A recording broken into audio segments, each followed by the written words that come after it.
Yo, what is going on, everyone? My name is Nick, or the Notorious Fantasy, and in today's video, we're going to be talking about my week number 2 must-start and must-sit wide receivers for fantasy football in 2021. Inside today's video, I'm going to be going over at the beginning of the video my must-start wide receivers, then halfway through the video, we're going to pivot into the must-sit wide receivers based upon their matchups in week number 2 of the NFL season. But before we get on to the in-depth breakdown of these wide receivers, I would like to ask, if you are new to the channel and you do end up enjoying today's video, to please make sure that you hit that subscribe button down below. Not only is it free, me and the guys over at the Awesemo Fantasy Football YouTube channel put out content every single day to help you guys win your 2021 Fantasy Football Championship. And while you're down there, whether you are new to the channel or not, please make sure you hit that like button down below to help boost this video up the algorithm so that more beautiful people like yourself can see today's video. I'd also like to ask that if you guys have a Twitter and would like to follow me, I tweet all about fantasy football. Please follow me on there at NotoriousFNTSY. So without further ado, let's get into the video. We begin with my first must-start wide receiver of the week, and that is Julio Jones of the Tennessee Titans going up against the Seattle Seahawks. Now, while you may feel like that's a no-brainer, Nick, it's obvious that you're going to fire up Julio Jones. It may not be so obvious because Julio Jones and this Tennessee Titans offense looked deflated, like a football in New England on Sunday. They looked terrible up against the Arizona Cardinals. Derrick Henry, Ryan Tannehill, and Julio Jones were complete busts in week number 1. The only player that survived the onslaught of the Arizona Cardinals defense was A.J. Brown, because he ended up scoring a touchdown in that game. It wasn't a big game for A.J. Brown, but it wasn't weak losing because he played just about all right, whereas Julio, Derrick Henry, and Ryan Tannehill were basically useless in week number 1. The Arizona Cardinals were all over Ryan Tannehill in that matchup as Chandler Jones sacked Ryan Tannehill 5 total times. The defense just locked the whole offense down, and it was kind of sad to watch because this was a game that I talked up and many analysts talked up as a back-and-forth affair, a tit-for-tat game. One of those games where the teams go shot for shot. Sure, the Arizona Cardinals offense is good, but I believe that the Tennessee Titans offense was good enough to overcome any type of defense from the Arizona Cardinals, but that just was not true. This week they get the Seattle Seahawks, and I would be shocked if Julio Jones had as bad of a game and this whole offense played as bad as they played up against the Arizona Cardinals. Last week, Julio Jones had 3 receptions on 6 targets for 29 receiving yards in that losing effort on Sunday. And like I said, this is bound for a bounce back. The Seattle Seahawks defense looked relatively solid up against the Indianapolis Colts, but that can be attributed to how Carson Wentz, it came back a little bit early, right? If you were looking at the timetable that was speculated for him to return to injury, being back by week number 1 seemed pretty close to not happening. It seemed like that was kind of a long shot for that to happen, but he ends up playing in week number 1. The offensive line does not look very good in Indianapolis, so that is likely why the Colts offense looks stagnant up against the Seattle defense. Despite the Seattle defense not being all that great, I do expect Julio Jones to have a huge bounce back unless this team is just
anything out of the ocean. Oysters? Oh, so good. I don't agree with that. You ever eat octopus, full octopus, like the baby grilled octopus? Jarred? Oh, yeah. dude, the greatest. I wish I could spearfish. Hunt them down. I can't imagine you fishing for your own food. Can't Yeah, even get it guys, from the market. we're live. I know. Come on, man. Let me go with the cold open here. What's going on, everybody? Welcome to the Awesemo.com NFL Deeper Dive Showdown Edition. Boom. Dave Loughran, along with me, Ben Rasa, Alex Baker, Awesemo himself, breaking it all down. Single game slate. Real barn burner in store for us tonight. 40.5 point total between the Washington football team and the New York Giants. Ben, what's cracking, baby? Nothing, excited here. We kicked off the season 1 week ago. It feels like it's been 2 years already. That's what NFL does to you. But you know what? Another Thursday game you mentioned could be an ugly one tonight, but for Showdown, I actually kind of like that. Why can't I find this stream on Awesemo? That's interesting. Oh, I got it. You got it up? All right. Oh, there we go. Okay, we're in business. Alex, what's going on, brother? What's up? I'm excited for this. Now that we have 1 week of NFL under our belts, we know everything there possibly is to know about every team. So we should be able to nail this one. It is funny. I'm watching these videos and you have people talking about, like, no one in our specific industry, but you know, all of the talking heads on the big networks, like Eagles, a lock to win the division. And I'm like, bro, that would be great. But what are you talking about? Like, why can't it just be and again, you see the Dawkins jersey, you see the hat, why can't it just be, Alex, that maybe the Falcons are that bad? Like, why isn't anyone talking about that? You know what I mean? Or that Houston might not be good. Impressive performance nonetheless, but maybe Jacksonville just sucks. Yeah, I mean, I don't know if you guys heard, but Najee Harris got 100% of the snaps. Yeah, we actually, that was a running joke on yesterday's ownership show with Matt and Eric, because like if you tuned into Twitter for a few minutes, it was everybody's tweet for the entire day. Oh man, but here we are. And to be fair, the guy's a phenomenal play coming up this week. He's going to get a lot of ownership, but that's not what we're here to talk about. We are here to talk about the showdown. And hey, by the way, one thing I want to point out, I see that the thumbs down already. We recently, Jordan, do we have the subscriber chat today? Today, we're trying something new that you can only chat if you're a subscriber.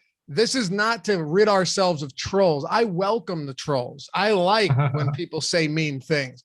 It's so we can get rid of these sex bots, you know, that are soliciting us, and people, you know, these shill bots that are throwing out some shit streaming service. So this is actually to make it a better product instead of worse. So appreciate all of you for understanding. And by the way, all you have to do is subscribe. If you want to unsubscribe at the end of the show, I don't really care. I mean, it'd be cool if you didn't, but doesn't matter to me one way or another. If you want to chat, that's cool. As long as we can rid ourselves of those bots, that's all I care about. Anyway, let's dive into this. Ben, I'll shoot it over to you first. When we're talking showdown strategy, right? Is there a different approach you take for these low scoring games where you can make really good lineups and still leave salary on the table, especially given how on DraftKings tonight, a lot of these prices seem off from what we've seen, pretty sharp pricing in the past? Yeah, I think a couple things come to mind. One, and we don't know how it's going to play out, so you can definitely just fade the narrative. Like, a lot of people are going to be talking about defenses tonight, and we certainly will be as well.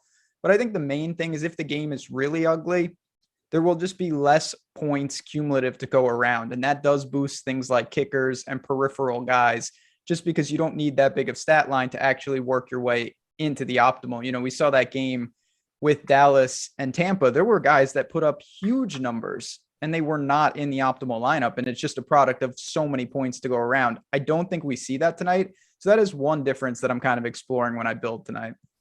Dan Strafford, damn it. I was here specifically to solicit all three of you. You're not a bot, man. Solicit away.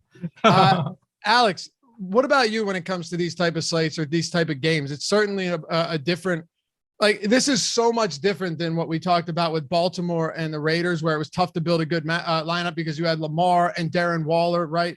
And even someone like Tyson Williams was priced up. And then before, I think it was us. Yeah, it was us. We're talking about the Bucks Dallas game. That was insane with the pricing. Now, both quarterbacks are, moderately affordable. Even Antonio Gibson's not crazy. Tsunami Brown is all the way down there in the basement from a price point standpoint. How do you approach this from a salary perspective and just overall building lineups? Yeah, to be honest, I'm still kind of stuck on the sex spot thing. Apparently, these sex spots have thumbs because we're up to 9 thumbs down. But yeah, I think this one, it's a pretty intriguing matchup. Like whenever you put two bad teams against each other, it makes both of them look like kind of good. Now, Washington, they've actually been getting a little bit better over the years, but Ryan Fitzpatrick being injured certainly doesn't help. The one big surprise last week was Antonio Gibson. Last year, he split a lot more with J.D. McKissick. Last week, he got almost all the rushing attempts, and it was actually Jarrett Patterson that got the backup running attempts, while J.D. McKissick got the third downs. So that was pretty intriguing. I think Antonio Gibson's stock went a lot up after his workload last week. So I guess I'll ask you, is that something we should count on going forward, or was that just a 1 week thing? I know Ben and I both like some overs tonight. So on Gibson, I'll throw it over to you, Ben. Yeah, no doubt. I think it's a combination of the team that Washington is right now. Fitzpatrick goes down, they bring in Heineke, who I think is okay, but I think he's more of a game manager, a conservative type quarterback, and that puts further strain on what they want to do, which I do think is run the football and play really good defense. So you get into this game, and the Giants, it was just 1 week, but they were dead last in the league in rushing yards allowed per attempt. Melvin Gordon ripped off a 70-yard touchdown rate late to inflame those numbers, but at the same time, I do think Gibson tonight is poised at least for heavy volume. What the output will be, who knows? But if you're going to give me 20 plus touches, it's hard not to like him right off the bat. I think it's doable. I mean, he had 25 looks last game. We'll dive into all of that, of course, but let's kick it off with the Giants. And as Alex said, in an attempt to defeat the sex spots, hit that thumbs up if you haven't done so yet. It does help us a ton. We got about 700 people watching today. And again, the subscriber only chat is not so you can't chat if you're not subscribed. It's not some nefarious way for us to get subscribers. Like I said, subscribe if you want to chat. If you want to unsubscribe after the show, that's cool. That's fine. I mean, I prefer you didn't again, but it's so we can get rid of these bots. That's all. So help us get up to 200. That'd be greatly appreciated to kick this show off. Thanks, guys. All right, New York Giants. Ben, I'll kick it off with you. And our boy Cream in Slack chat said the quarterbacks are cheap because they are bad. Yeah, no doubt about it. I mean, well, at least they've been bad. We can agree on that, or they've been replacement level quarterbacks up until this point, but they're still cheap. And, sometimes games go in a different direction. So we'll get to Barkley and the fact that he's limited. We'll get to, how Evan Ingram's absence for the second straight week affects this team. But let's kick it off with Danny Dimes. I don't even think he deserves that. Daniel Jones and the passing game for the New York Giants. Well, yeah, it's not great. But on the other hand, let's look at week one. They fell behind early. Danny Dimes had to throw the ball 37 times. And when you're dropping back that often, you're just going to rack up points, even if you don't know what you're doing. The other thing that I like about him, he is somewhat mobile against this pass rush. I wouldn't be stunned to see him running for his life more than a handful of times tonight. It's just the weapons, though, Luffy. You already said it. They could really use Ingram. Gallaudet was not great in week one. Shepard looked good. Tony, I don't know what's up with him. And Saquon coming off, a game that he played just a couple days ago. I'd be stunned if they give him a lot of work tonight. So I just think it's going to be a really uphill battle. I bet the under on this team total already, under 18.5. I think the Giants are going to be pretty anemic on offense tonight. I think so too. But anything can happen. And to be fair, Alex, let me address this super chat real quick. Benjamin Riley, thank you, sir. Glad, been a while, fellas. Glad to be back tuning in. Thanks for always being a constant. You got it, man. Thank you for tuning in again and for the super chat. Didn't even ask a question. Alex, the one thing I do want to just bring up though, and I think there's no real agreeing or disagreeing on this, but the fact that the Washington football team, which I'll never get used to that. I almost slip up a year later. They're only 3.5 point favorites at home. And I know Ben doesn't think Taylor Heineke is a huge downgrade from Fitzpatrick. So you're talking about the field goal and the hook like that. That's all we're dealing with here in terms of the spread in this game. It's not projected, at least, to be a blowout.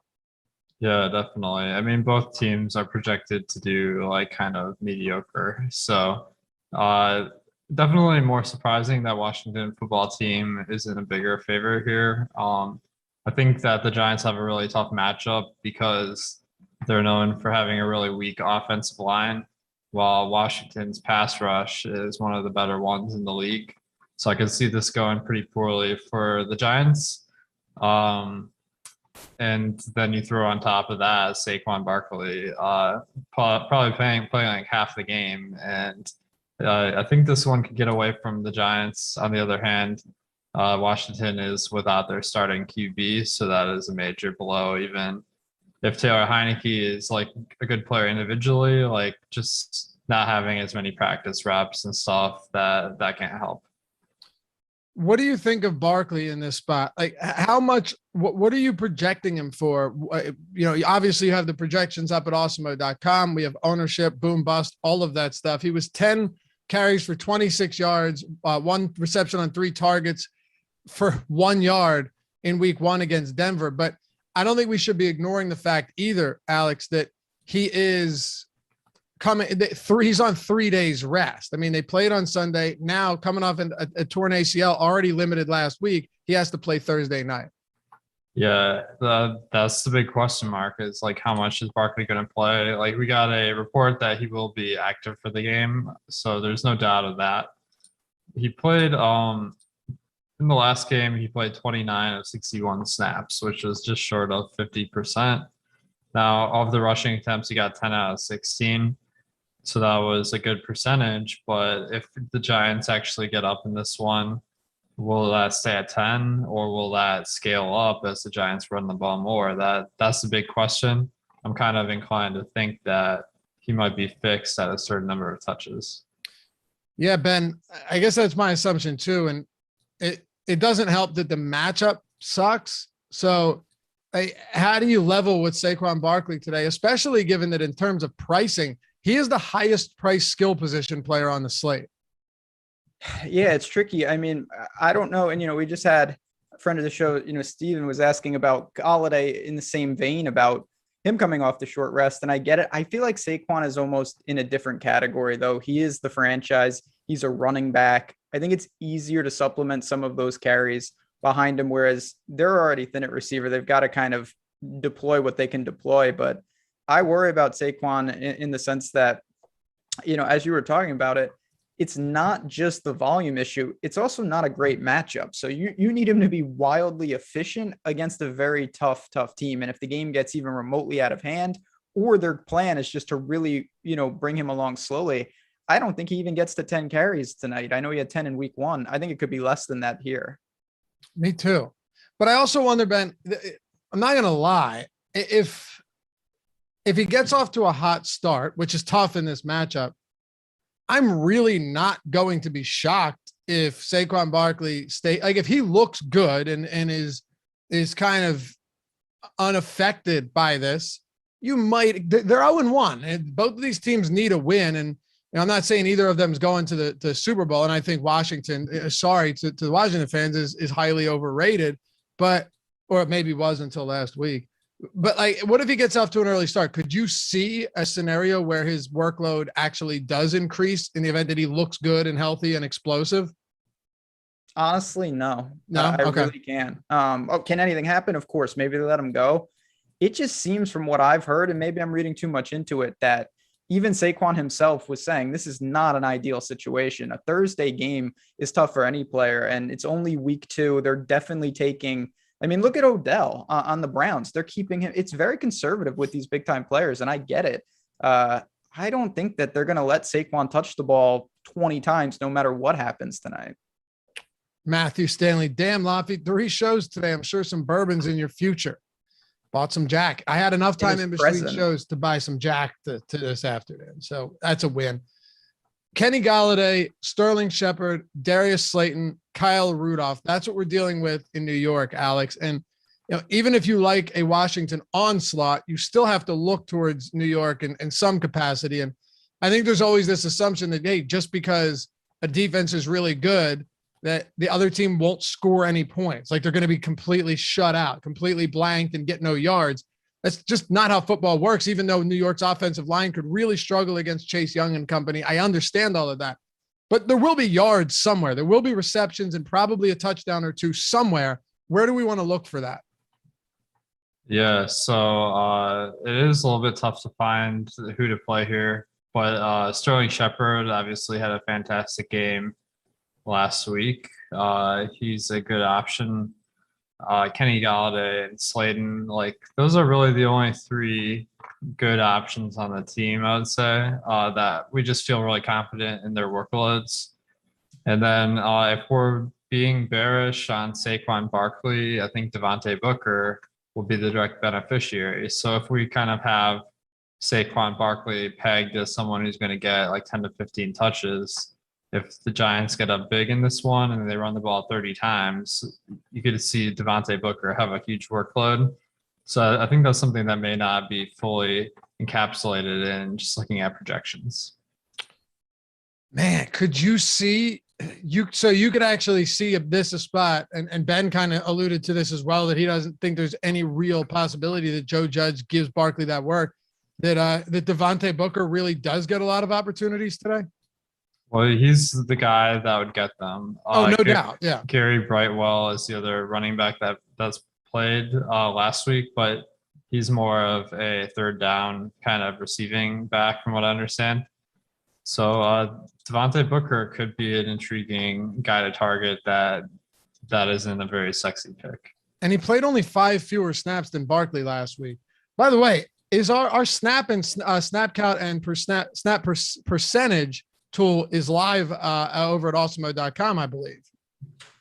Yeah, you can check out all the snap counts on there. So that's a nice little piece of data we have for you guys. Yeah, check it out if you haven't done so yet, especially if you're already a sub and you just want one spot to look at everything at. It's right there. So check it out under the NFL tab. Ben, break down these receivers a little bit more for me.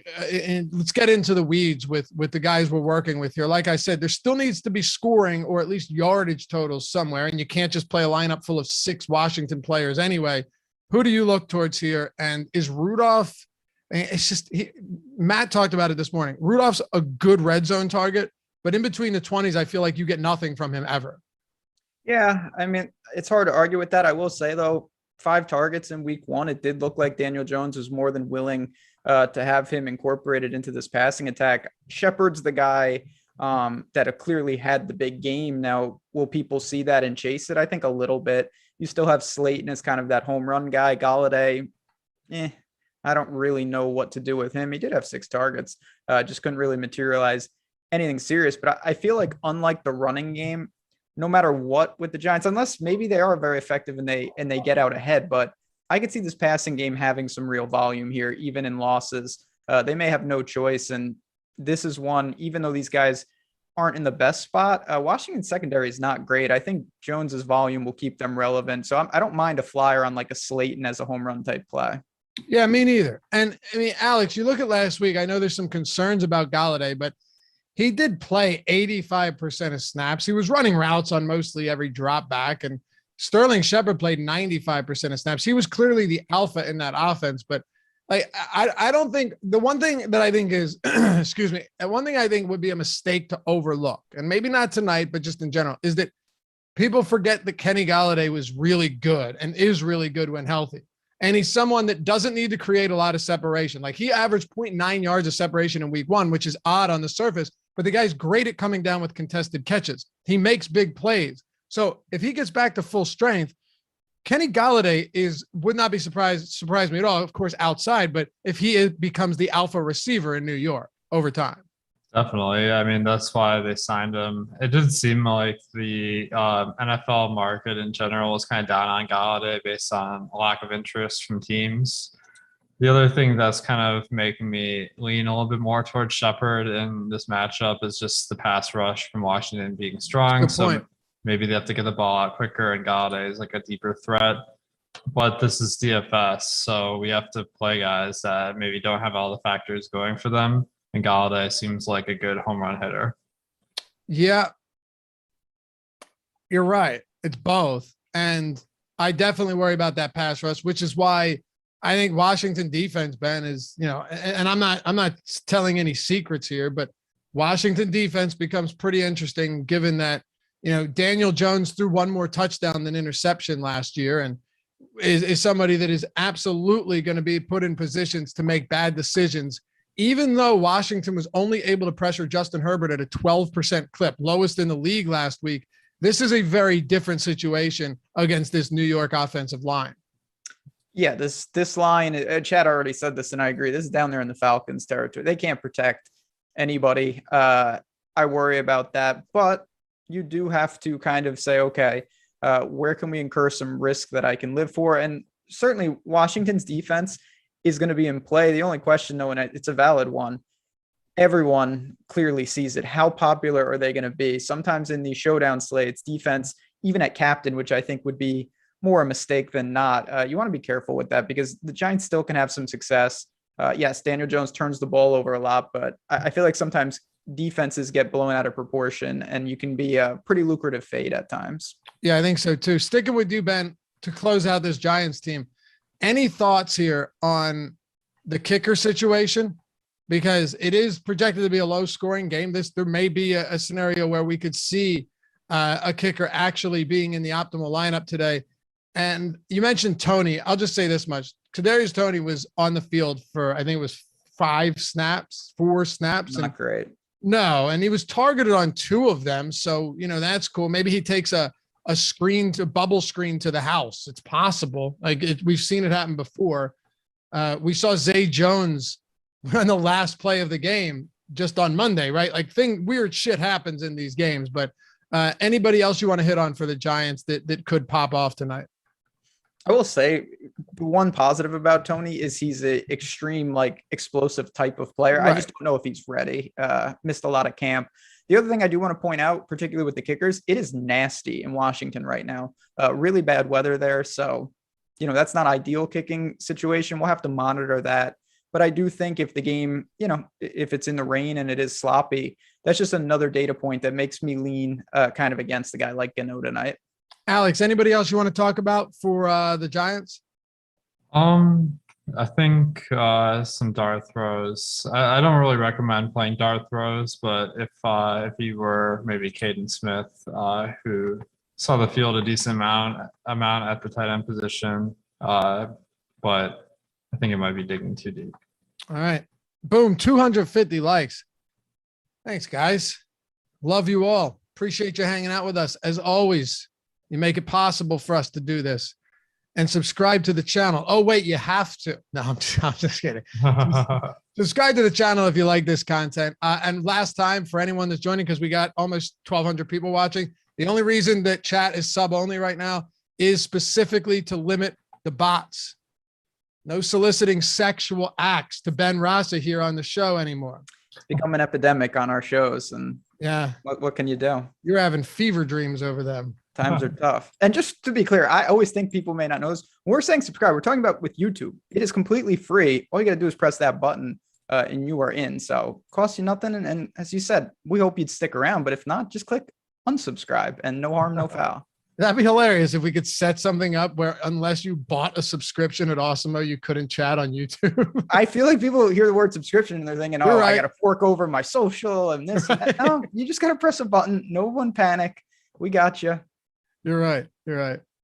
All right. Let's talk about Washington. I should hit on No House Advantage first, though. And tonight's an amazing time to play because prop bets for NFL is just wildly enjoyable, and you're probably going to do it anyway. And it's a great way to hedge against some of your lineups. No House Advantage is a totally different way of playing DFS, playing fantasy sports. They got player prop contests across all sports, football, basketball, baseball, PJ, all for cash prizes.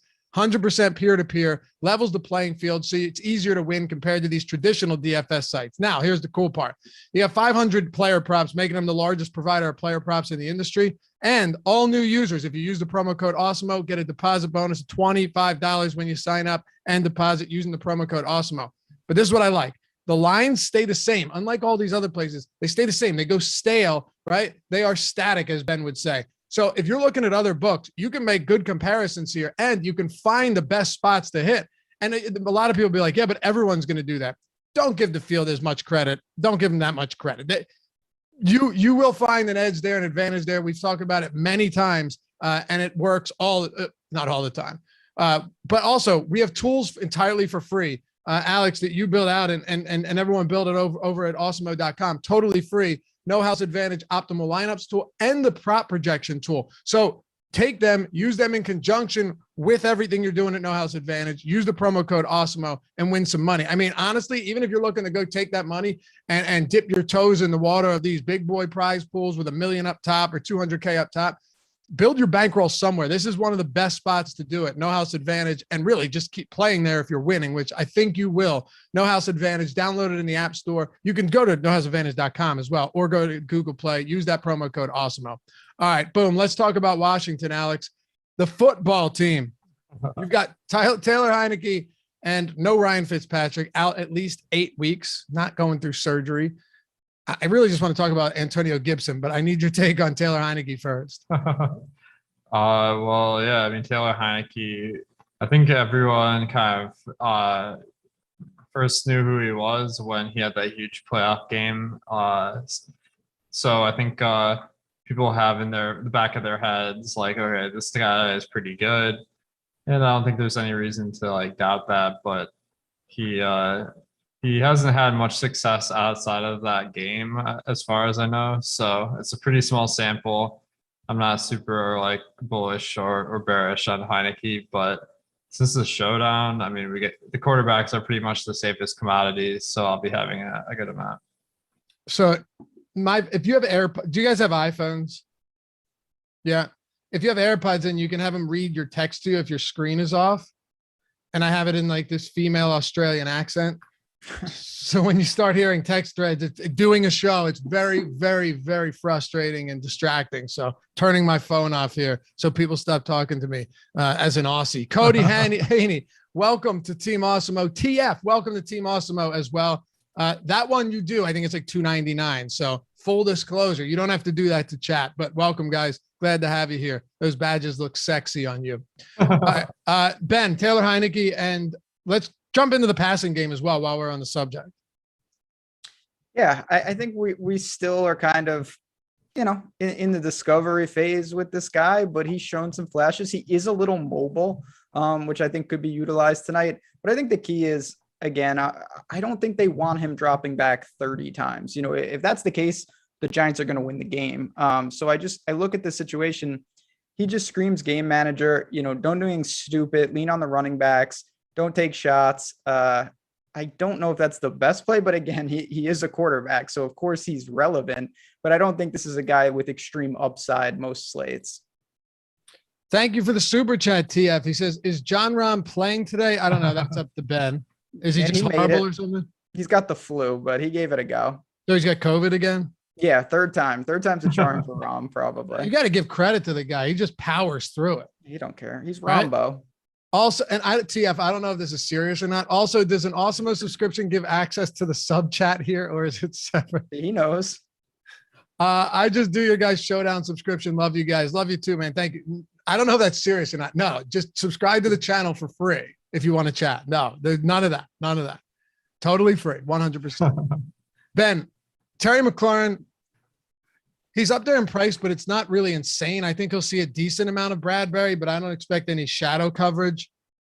Are we looking at him as a top option today? Because when I pull up ownership, which we can do over at awesemo.com, you're getting some interesting numbers here for guys like Terry McLaurin and a few other guys that we'll talk about in a second. But yeah, he's at almost 48% with the fourth highest captain spot ownership on DraftKings. On FanDuel, you're getting Terry McLaurin at 41% and 8.6% in the MVP, which is fifth highest, but way lower than guys like Taylor Heineke, Daniel Jones, and Antonio Gibson.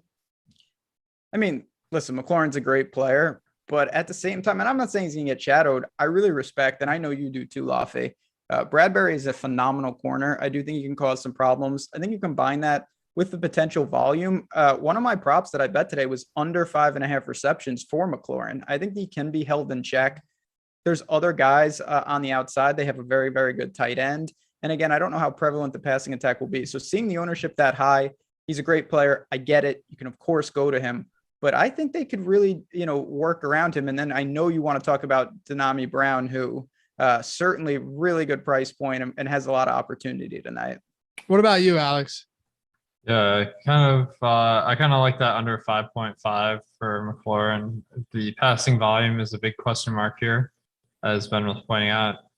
In the context of the slate, though, I feel like he's one of the better options compared to New York, where the pecking order is a little bit closer together. McLaurin is far and away the best receiver for Washington. So if you're building up a stack with Heineke, McLaurin kind of is true in there. So I think he has a pretty good use for tonight's showdown.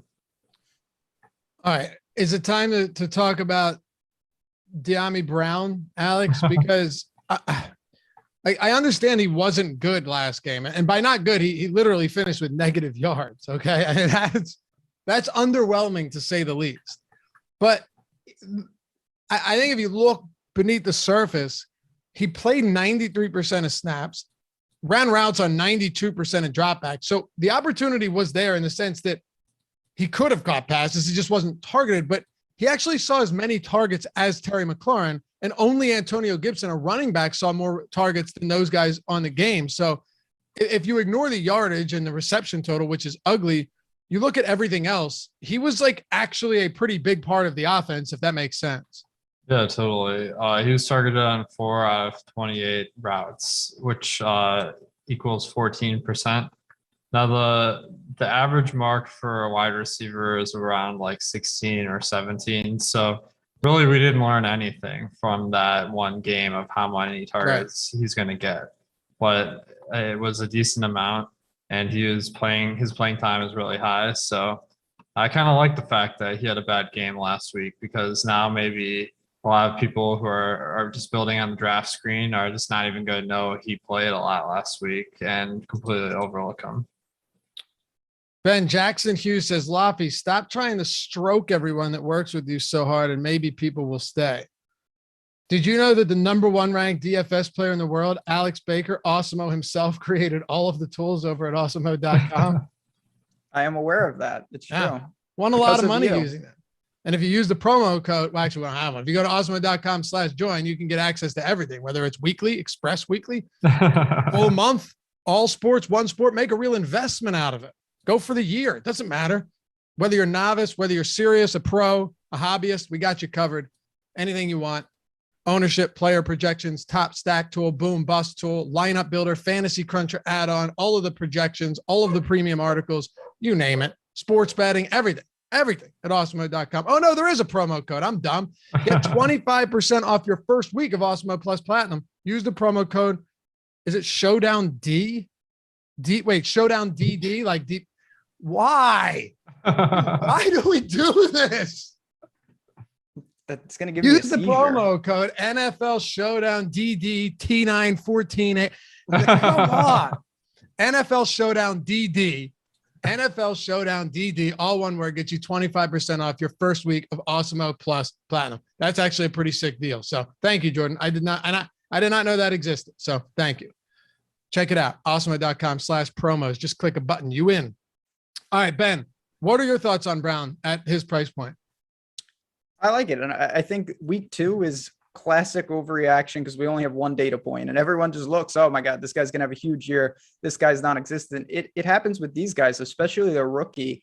It's like, oh, this guy's not a focal point in the offense and whatnot. I like that. If he would have had a big game, he would be the easy pay down option. He would be the chalk of this slate. And that's just simply not the case now because of that. I don't think it's really correlated to what we saw last week. You're always going to be drawing thin with these type of guys, but you need salary relief somewhere. It's not even remotely unfeasible that he can't break one. He's an explosive player coming out of UNC, like a lot of those guys. So I like it. I think he's one of the better pay down targets tonight. I like it too.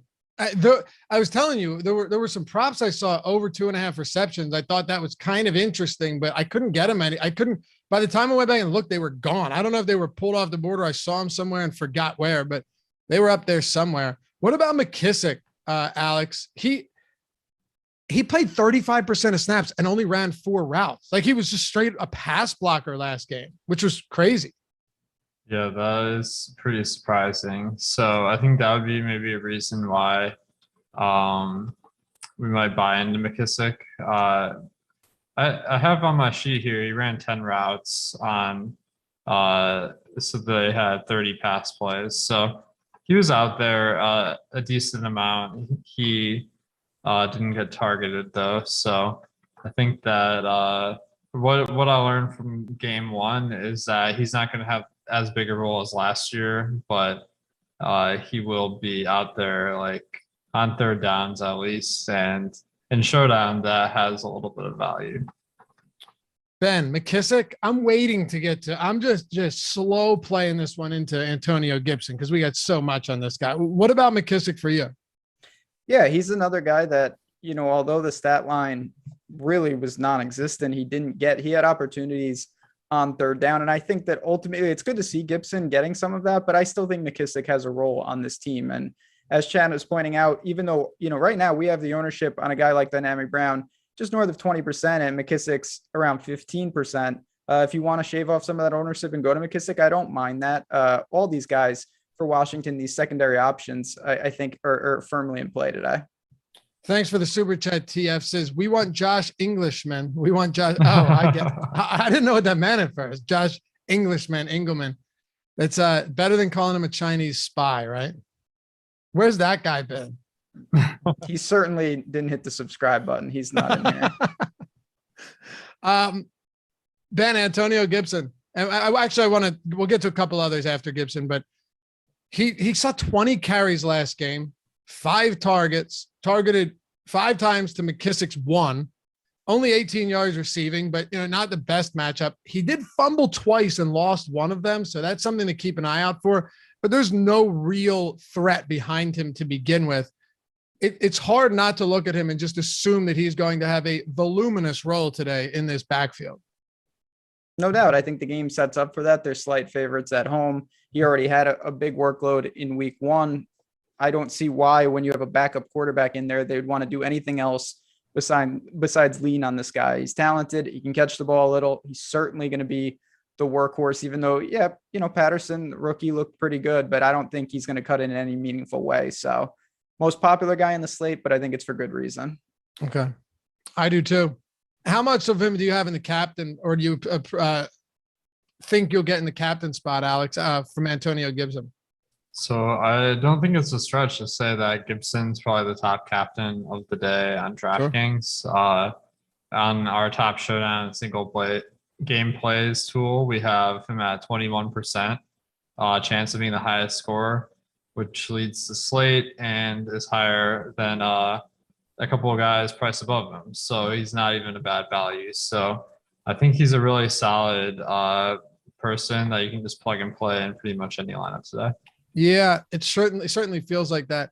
Alex, do you approach, and obviously I know you're crunching, but you still have your game theory and everything. Do you approach a lineup differently when you have a running back in the captain spot? Because like it feels easy, not easy, but it feels more logical building something out. And a lot of people hand build, right? A lot of people play cash and 3 max and single entries. It feels more logical when you have a quarterback or a pass catcher in there because you kind of know where you're going with that.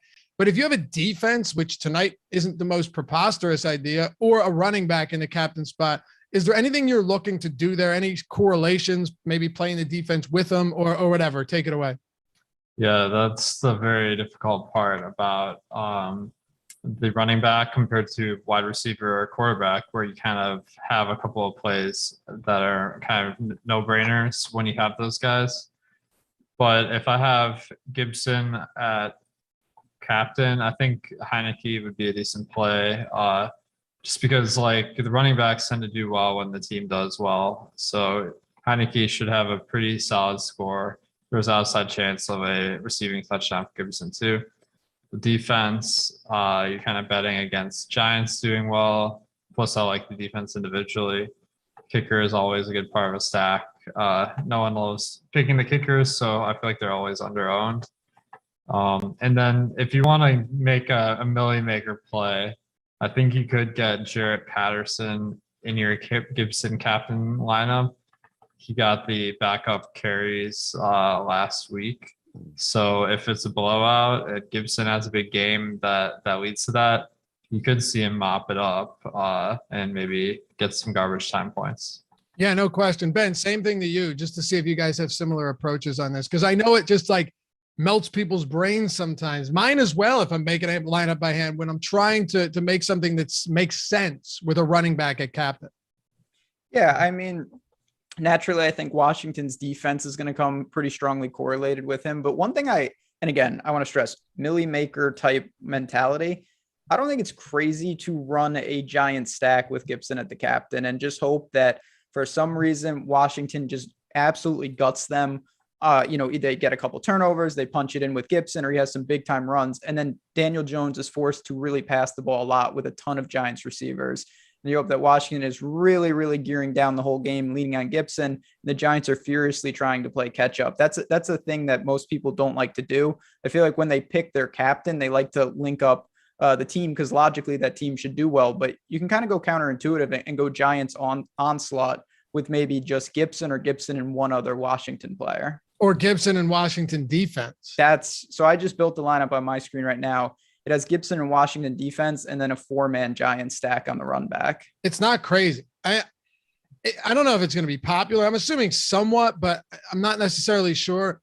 Alex, one more time back to you. We'll talk a little strategy here because we got plenty of time.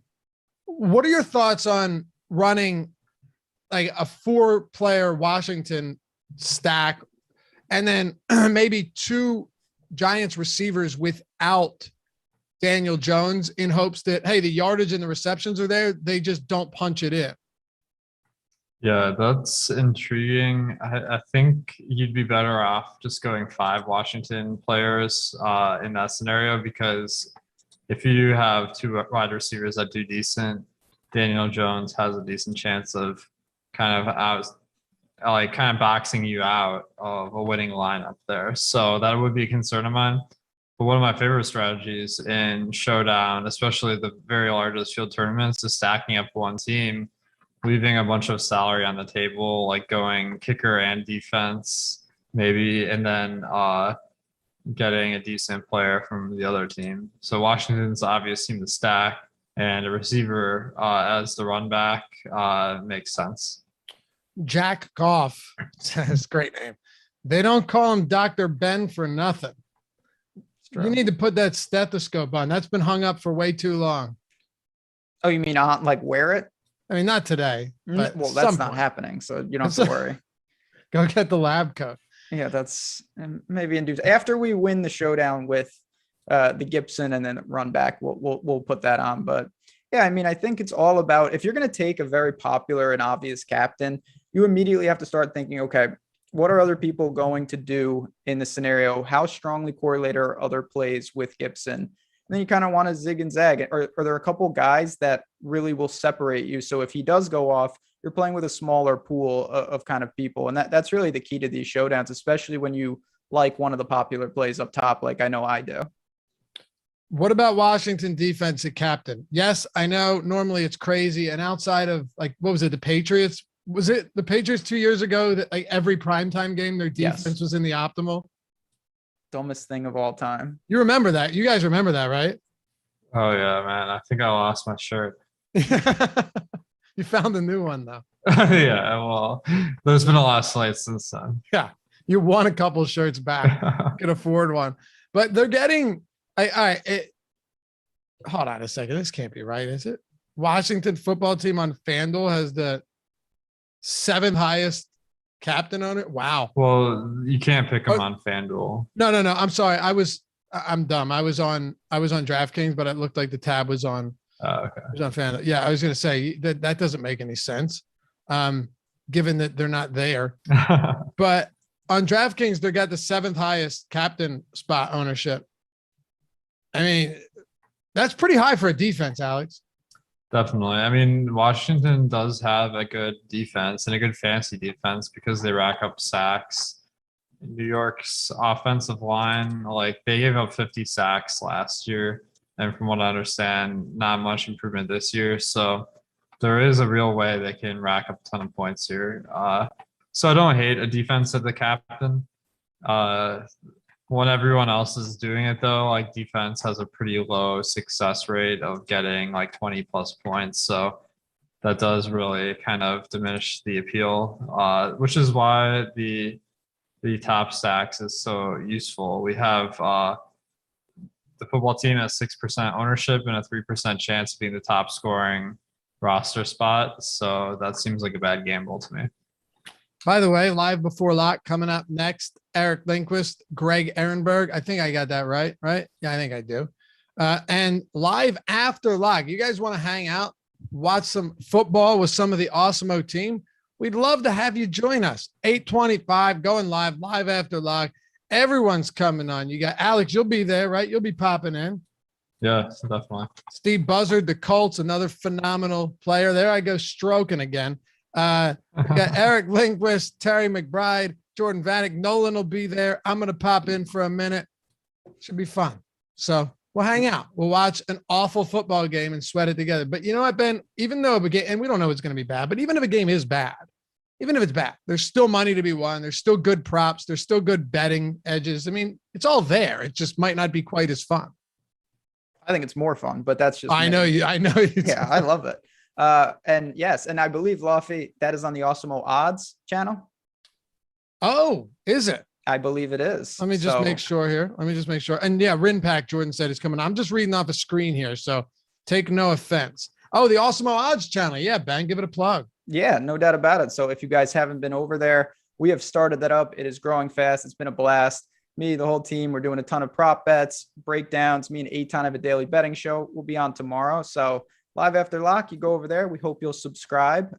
It's just another part of the Awesemo family that we'd love for you guys to be part of. No doubt. And the Awesemo Fantasy Football channel. We got live streams 3 times a week. I'm on 2 of them. A lot of fun. Ben's on one of them with me, as a matter of fact, with Eitan Shander. Waiver wire videos, really nicely produced too. You give credit to our boy Justin behind the scenes. The guy just knocks it out of the park. Chris Karen too, who produces a lot of these shows, and our boy Tyler. And then of course, start sit videos, a bunch of different stuff. If you're in the seasonal redraft stuff, season long, join us over there, subscribe. And hey, you don't need to subscribe to be in the chat either. So there's a win. Thanks for 400 likes too, guys. We just cruised past 400. We're in business. All right, Alex, we're going to build a lineup, but last thing I'll ask you, Adam Humphries, I know sounds crazy, but he did get opportunities last game, at least in the form of snaps and pretty much the same targets as everybody else. Pretty flat distribution there. Played 60% of snaps. A lot of 3 receiver sets in Washington. And then I guess Hopkins, I could ask you about. Cam Sims. Although Cam Sims played 2 snaps. Yeah, someone mentioned him in chat. That ain't happening.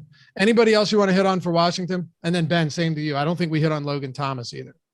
Yeah, I think Humphries is a solid pick. I was like, Hopkins, man, who are you talking about? But then I looked down at the kicker spot, of course. I always love me a kicker. I don't care as much about the name, but in the Showdown, I don't know their names. Yeah, he's been around a while, so I know Hopkins. I know that. I didn't recognize that, but he's.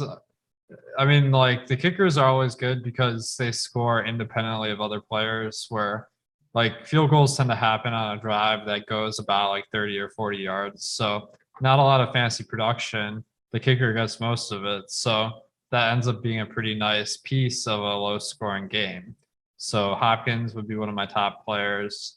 Humphries, I think, was a good call where he got a good snap count last week. He also has a history of being targeted a lot when he is out on the field, so I feel pretty confident with him. And then we'll go with Logan Thomas. I get the sense that the field's a lot higher on him than me. Like he got a lot of playing time last year, but didn't get targeted a ton when he was out there. So I'm a little hesitant to buy in quite yet, but I think for a tight end, he's pretty good. L Jr. Ben asks, is it okay to leave 20,000 on the table? I just want to know what that looks like. Yeah, I mean, 20G, you should never in DFS or life leave 20 G's on the table. That's too much. But we did get the weatherman chimed in with the super chat. We appreciate that. Full Washington onslaught. I have no problem with that. I do think there's a real situation where that defense suffocates the Giants offense and it really gets out of hand. Any other players for Washington, Ben? No, I mean, I think you guys covered it, and I get Humphries, but again, looking at our ownership right now, he's not that much lesser owned than a guy like Brown. And I know everyone's saying he's the obvious pay-down option, but if they come in relatively the same ballpark ownership wise, I'll probably make what I think is just the better play more often than not. I just made a lineup with 20,000 left. Not great, Bob. Yeah, I think I'm going to pivot off of that and over to a lineup build. So perfect segue. Thank you, L Jr. But in all seriousness, you don't need to leave. Alex, like, you're cool with leaving salary, right, on a slate like this, but 20K seems like quite a bit and trying to be wildly different. Yeah, it helps to know what site. He said DraftKings. On DraftKings. I think once you get down below like 47,000, so like the duplication factor is a lot lower. So I think you could do more with a chisel than a hammer, if that makes sense. Oh, I like that. He's with a sledgehammer. That's not just the normal. 20K is a jackhammer. That's a jackhammer. Yeah. Yeah. The dude's making some noise in his office. Suave with the super chat. Favorite FanDuel MVP? Alex, is it going to be Heineke or Daniel Jones for you, or are you cool with both of them and Gibson? Yeah, on FanDuel, like quarterbacks are always the number one because of just the higher probability that they're the top scoring. So we have Heineke and Jones at a combined 50% chance to be the highest scorers on today's slate. On PPR, on DraftKings, it's only 32%. So I feel like they are kind of the top captains, and they're easy to build around because you want to get a couple of pass catchers in there with them. Ben, Bat Jones with his super chat. I want you to read this and see if you can decode it. Read it out loud. It's up a little bit. Bat Jones. Yes. Can Ingram viable in no Saquon TD, a dual Lee NRZ? You know what that means, Laffy? I do. Kevin Stadler, baby. You knew he did that? Yeah, he did it for a golf show. Friend of the show, great guy. He loves his Kevin Stadler, and we appreciate that. He did it for the strategy show too. Yeah, Alex, he just writes these nonsensical questions where the first letter of each word spells out Kevin Stadler. This guy's becoming a legend, man. And it was sad, man. Kevin Stadler went out and he got like +1 or 2 on the course today. So rough day for our friend. Didn't he win something recently? I think he was like in first one round or something. Oh, okay. He's like one of the weaker guys on the tour right now. I think he's a little older. Yeah, I gotcha. But yeah, this has been going on for a while. He said the anniversary of his first Kevin Stadler super chat is coming up. So excited to see that. Peter, no, unfortunately I can't. You look at the top right of the screen. You'll understand why. All right, yeah, and the last thing, Tid Forever. Lavi, you were the person I thought about when our boy Norm Macdonald died. Pour some bourbon for him, my bro, but not too. I know, dude. I was devastated the other day. Still at. But the good thing is now everyone's learning how much of a genius he was. That's what makes me happy. Dude, did you guys go to his Twitter? Like he was tweeting all about like sports betting. Oh, he was a huge crypto guy for a year. All he did was talk about ETH. And then he was just straight. He was a degenerate sports bettor, him and Artie Lang. There's a story that Norm Macdonald threw $100,000 in the ocean because he had won and he knew he'd blow it all. No joke. Crazy. But yeah, I was reading this Twitter. Dude, that's worse than leaving it on the table. Well, maybe someone will find it. I don't know. All right, let's build a lineup. Alex, we'll go with you first. Clear this out. Jordan, you got us? And show some love to our boy Jordan Klein producing, what is it, your 14th show today? Been up before the sun. He always shakes his head like I'm making fun of him. I'm not. I'm genuinely, genuine admiration for him. Yes, a legend. He's very mysterious right now. I know chat can't see it, but I can only see part of him, and it's the sun is like. Yeah, why are his shades open? Yeah, I don't know what's going on there, buddy. You got to get it together. He's literally squinting. Yeah, like he's blinded. Your retinas are being burned alive on the stream here. I told you, the man is dedicated. All right, Alex, kick it off. Captain spot. Let's go large field tournament. All right, so here's what I'm thinking. Everyone's thinking Washington's going to win this one, so maybe we stack up the Giants and hope the game script just doesn't go the way that people are thinking. So in that kind of game, I think Daniel Jones would make a good captain. All right, let's do it. All right, Ben, go with the next pick here. So I think in order for the Giants to win, they're going to have to hold up against the pressure. And if that happens, he should have opportunities. I'm going to say that Slayton can get a couple deep balls. And if he connects, that's one way that Daniel Jones could be made at captain. So I'm going to try to save some money, take not the receiver that everyone's thinking of in Shepard, and go with Slayton. Butthole Jenkins' comment was hilarious. That's what I was laughing at. But Jordan, you saw that? That was hilarious. Hilarious. Who did you go with, Ben? Slayton. Oh, yeah? All right. Well, then you go Slayton. I figure we'll go with another Giant at some point. I'm just going to go with Gibson. It just makes sense. I want Gibson in a lot of lineups. So we'll go Gibson. So we got Danny Dimes at captain. We've got Slayton and we have Antonio Gibson. This is on DraftKings. Gives us just north of 6K per player for our last three, Alex. Go ahead. I'll go with Graham Gano. On the DraftKings app, it says that Washington is very strong versus the kicker position, but I think in a Washington stack, having the kicker makes sense. All right, let's do it. Graham Gano. Ben, we got 7,300 remaining. I'm going to go with, I was going to say Ronald Jones. Let's see. So I do think, Luffy, I want to ask you kind of a two-parter here. I think really, really aggressive could be going to Booker, because I don't think Saquon is that good a play, and Booker is someone that could really benefit from that. That'll give you free reign of anybody. We'll have plenty of salary left. Or I'll give you the option. Obviously, we could go with Gallaudet or Shepard as the other receiver. Large field tournament. I don't hate it. Booker has seen target counts in his career. God, he's been in the league since 2016. Time goes fast. He has target counts of 46, 38, 51, 21 last year. And of course, they had other guys in the backfield that could catch passes. So is he a premier pass catcher? No, but he can catch passes. And that's important to me because if they are playing from behind or they can't run, I want to make sure that the running back I'm playing can get some work through the air. And hopefully, Ben, there's a bit of a correlation there with Daniel Jones, especially if they fall behind.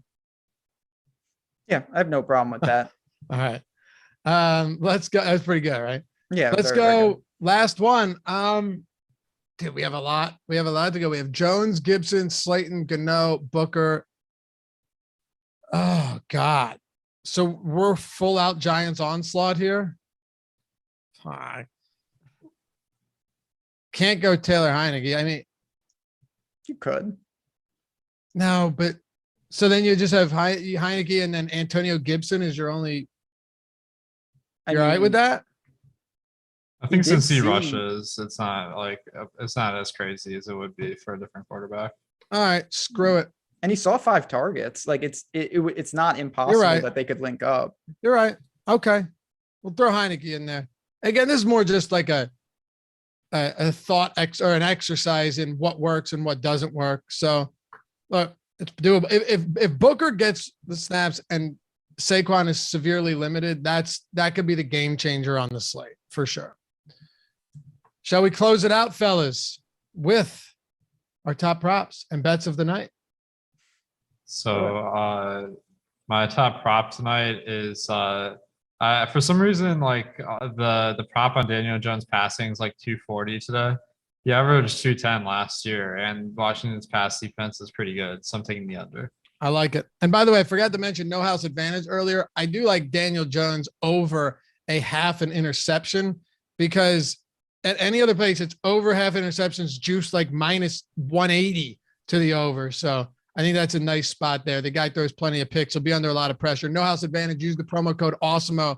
Get a $25 deposit bonus when you sign up. Ben, what do we got here? I'm going to save Gibson for you because I did talk on the betting show today. I saved it for you. I already got it. If you want to go. I'm reciprocating because Oh, I want good man. to pull an Alex Baker here Last Thursday, he told us Giovanni Bernard under 9 yards rushing, and he had 0 carries, which makes it pretty easy. On No House Advantage, they have McKissick's rushing yards at over under 19.5. That's a big under for me. But in the betting markets, it's 11.5. I don't mind going under there. As we talked about, Patterson's getting those second looks. I think McKissick might only have 1 or 2 carries. So I'm going to say that he goes under 11.5 yards. Not the most prevalent prop out there, but a fun one to sweat. I love that. The only way he gets over that really is if he breaks one off on his 1 or 2 carry. And you got to live with that. Yeah. I took Tony Pollard under yardage on that same game that Alex took Gio, and it was a great Gio call. Pollard, I think I went under like longest rush of 9 yards too. So Alex, maybe you're onto something with these backups, getting these really lofty props. Yeah, I think it might. The books might catch up after a couple of weeks, but we'll see. We'll see. And if they don't, we'll keep hitting it.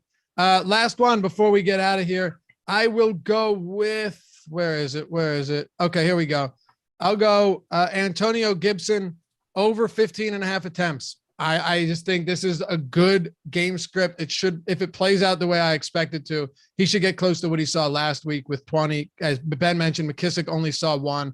I like that for sure. So that'll do it for us, guys. Thanks as always for hanging out. Stick around. Greg and Eric coming up next. Weatherman, again, thank you for the super chat. Just came in now. And last thing, we're 51 likes away from 500. Hammer that. 500's a beautiful number. Half of 1,000. You love to see it. Follow Ben at JazzRaz DFS, Alex at Awesemo DFS, myself at Lafayette_D, and we'll catch you back here soon. Good luck tonight, everyone. And remember, live after lock as the show starts. If you want something to do, you want to hang out, can knock back some drinks with us, we'll see you over there on the Awesemo Odds channel. Be there.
It is the Awesemo NFL Live Before Lock Show, Week 2 kicking off. A little bit of Thursday Night Football, sponsored by No House Advantage today. Greg Ehrenberg here, joined by Eric Lindquist. We've got the dirty producer, Jordan Klein, in the background.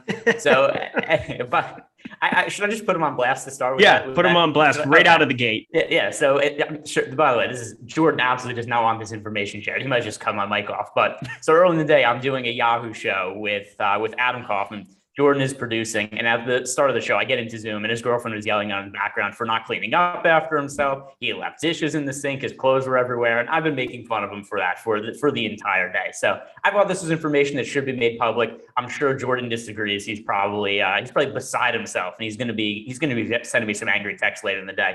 We've got some football to talk about today too. Little Giants Washington football team. First, let's just talk brief kind of overview of the game. In terms of the spread right now, we've got Washington favored by 3 points. Do you have any kind of lean on this game, Eric? No. I mean, this game, thank God for gambling. Thank God for sports betting. Thank God for DFS, because otherwise, I mean, this is kind of the game that you would just be blowing past when you were like 8, 9 years old growing up. It's like, I don't want to watch the Washington football team and the Giants play a game. There's no marquee names. Saquon Barkley still doesn't exist in the Saquon Barkley form he once did. I mean, this is just a disgusting, disgusting game. But because DFS exists, we going to have some fun still.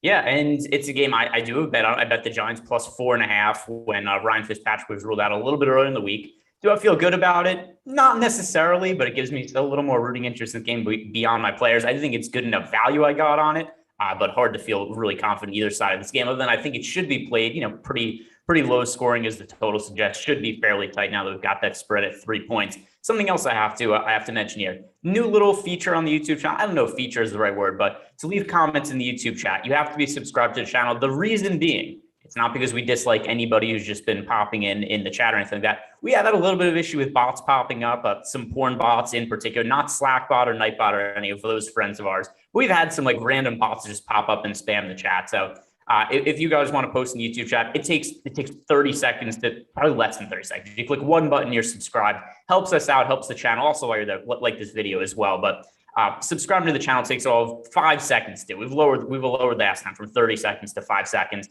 and you can post in the YouTube chat. Once again, it doesn't have anything to do with anybody in particular. It's just a bot issue. But let's talk about these. Let's talk about the showdown slate today, Eric. And let's start with the quarterback position, where we've got Taylor Heineke on one side and Daniel Jones on the other side. To me, these are still the 2 best overall plays just in terms of fantasy production in this game, even if I don't think that I have a lot of confidence in this quarterback. I assume you don't either. But what do you make of the quarterbacks as plays today? Yeah, I'm with you. And again, we're seeing Gibson get a majority of it over on DK. And I think that just speaks to a 40.5 total. It speaks to the way everybody's predicting this game is going to go. I just kind of want to deviate a little bit more off of Gibson captain. I'm sure I'll have a little bit, but I don't want to be like 25% of him.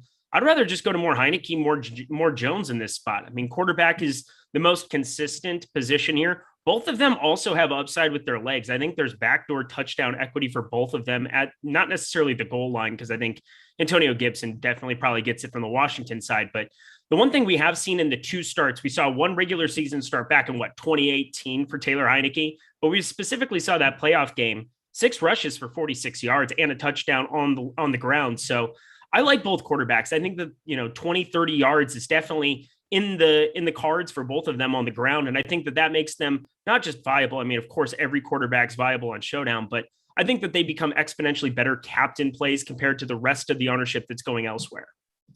Yeah, and I think, look, if we just look at all the fantasy producers in the game, by the way, we did get a super chat from William Fields saying Terry McLaurin, not a big name. Scary Terry, how disrespectful, fellas. Love the content, though. In the grand scheme of things, Terry McLaurin, fairly good fantasy producer, although with that said, didn't really do all that much last week. But no, I don't consider him to be some sort of, big name in the grand scheme of things. And I still think relative to projections in this game, the 2 top players to look at from a projection standpoint, to me, are Daniel Jones and Taylor Heineke. Now, it's maybe a little bit different FanDuel scoring versus DraftKings scoring, where over on DK with the PPR bonus, I think there's maybe a little reason to lean towards Antonio Gibson. You could say that he's potentially somebody who, if you say that you think that he's the guy who's most likely the overall scorer, I wouldn't take umbrage with it. But to me right now, the lineups they're shaking out for me, my 2 most rostered players are Taylor Heineke 1, Daniel Jones 2. And the other thing you mentioned here that I think is important, both quarterbacks have rushing upside. And it's something that maybe is a little lost on people, that even if this is a game that's really low scoring,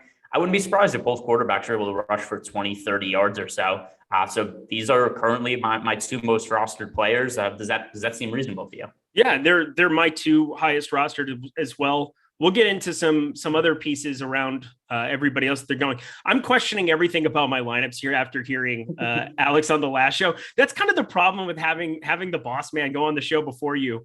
Like for me, Logan Thomas was a guy I was getting to a ton. And then all of a sudden he's like, yeah, I'm not as high on Logan Thomas as the field is. I'm like, well, shit, I should probably just blow it all up and start over. But I think I have my reasons. You got to kind of make a stand somewhere. we're getting to, this is Showdown. We're going to get to pieces of everything. I think it's more of just leaving salary on the table, constructing good lineups that make sense within reason. You're going to have some nonsensical 5-1s and things of that nature, but I'm with you too, where both quarterbacks are my two highest owned. Yeah, and I don't really see too much way around that. If you have a lot of exposure to Antonio Gibson, I have no issue with that either. But I think there are some value plays to like in this game that we're going to talk about. And still, I think the quarterbacks are the two safest plays to pay up for, two guys that overall make the most sense. Looking at our single game showdown tool, which is one of my favorite things to use for building single game showdown contests over on FanDuel. We have Taylor Heineke with a 25.4% chance to be the top scorer on the slate. Daniel Jones, 25.9. That is using FanDuel scoring. Over on DraftKings, it's a little bit different where we have Daniel Jones, 16.9% chance, Heineke, 16.5, but then Antonio Gibson, 20.8 over on DraftKings. So I think that's a good jumping off point to get into some of these running backs. And obviously a lot of news to talk about with Saquon Barkley, but since I just brought up Antonio Gibson, I'm going to ask you, how high are you prioritizing him relative to the quarterbacks? And then also, do you view him differently, FanDuel versus DraftKings? Well, I mean, we're still getting leverage by going to Gibson. I mean, he's still relatively underowned, right? Like that's what it comes down to, is like in Showdown, you want to play the best plays in a larger quantity than what the field is. And I think that that's pretty easy to do. I'm making 90 lineups and I feel pretty good about getting to more Jones, Heineke, and Gibson. It's just trying to figure out ways to be different. And I think the easiest way to be different while still incorporating Gibson is to just not captain him. Hope you get a lot of Gibson, Heineke, Daniel Jones is like the optimal and the utility, and finding some cheaper guys, some different captains that might be able to be a way to get different and avoid a bunch of duplication. And I've got a couple of guys that, you know, again, Logan Thomas, somebody that I was getting to a lot in the captain spot for a PPR focus. I think that that's something I'm going to be doing. Adam Humphries, again, further down there, another guy that I'm getting to more than the fielded captain. But when it comes down to it, you're still getting leverage on those top three. So there's no question. I'm just going to get to more of them too. Yeah, and I really want to talk about Saquon Barkley. I think he's a very big talking point for the slate and how we're going to handle the Giants running back situation. But first, we do have some super chats here to catch up on. First, from our guy, Sam Van Dam, one of my favorite names in our YouTube chat, saying for a DK GPP 20 max on nights like this, does it behoove you? Good word, behoove. Does it behoove you to leave anywhere from $2,000 to $3,000 on the table? It would behoove you to do such things. I think it does for basically any single game slate, and not just for this one in particular. I think for FanDuel especially, where there's always a lot of overlap, because I don't really like the single game format they have over on FanDuel. But that aside, I think one of the ways that's easiest to differentiate yourself is to leave a couple $1,000s on the table, a couple $1,000 of salary on the table. As for DK as well, it's not specific to this slate. I think it always makes sense to try to eliminate as many dupes as possible just by leaving salary on the table, because every lineup that leaves $0, $100, $200, those are probably going to be duped. But Eric, what is the most amount of salary you're leaving on the table today? Oh, let me find the exact number on one. Here's one with 3,100. Here's one with 4,000, 2,500. It's kind of a scattershot of things. I would say 4K is definitely the most, and it is not pretty looking at it, but I can guarantee you it's not duplicated, which for Showdown makes me feel pretty good about it. And I think that it is live in a certain game script. So I think those are the kind of conversations you need to have. It's really hard sometimes with an optimizer, and I've tried to get better at doing it, but I feel like in Showdown, I am very hands-on with it, trying to piece together the way that I think a game script might go. I want to kind of piece it together that way. And, you know, you do want to just kind of avoid duplication more than you want to make a good lineup, which is a weird thing to say out loud, but that's the name of the game. I would much rather have a bad lineup that didn't get duplicated than have a good lineup that was duplicated 5,000 times, which is pretty easy to do, I think, on this slate. Yeah, it's especially look at some of the receivers we have here. And let me just bring up some of the pricing specifically to DraftKings. So we have, for instance, Tsunami Brown today is only $1,400 on DK. And we have him with an overall about, let's do some quick math in my head here, a 23% chance to be one of the top 6 scoring players on the slate. Now compare that to, say, Logan Thomas, who's, you know, overall, everything considered, I'd still consider Logan Thomas. I was choosing between the two to be a better play, but we don't have the upside of Logan Thomas being miles better than Tsunami Brown. We have Tsunami Brown with a 23% chance, like I said, to be one of the top scorers on the slate, whereas Logan Thomas comes in at 26%. So Logan Thomas is surely a little bit better, but there's a big price gap between them. And that's something that, is pretty easy to just look at and say, hey, what if you're plugging in Logan Thomas, maybe he's the last player on your roster, there's reason to think you could leave $6,000 on the table, go down to Tsunami Brown and build a lineup that leaves a bunch of money on the table. I don't think you're sacrificing that much upside and kind of puts you in a good spot from a contrarian perspective. So leaving salary on the table, specifically for this slate, makes sense. And then all of them in general. We've got another super chat here from Nick Engel. First, he's saying thank you to me because I told him in his super chat yesterday to swap from Tyler McGill to Nestor Cortez. So he's thanking me for that. And then also says tonight on FanDuel, he has a 3-2 build with Danny Dimes and Kyle Rudolph as a stack. I don't really like Kyle Rudolph today, and we'll talk more about the tight ends later. But just looking at the pricing over on FanDuel, I think that right around Kyle Rudolph, that's kind of where it drops off in our projections.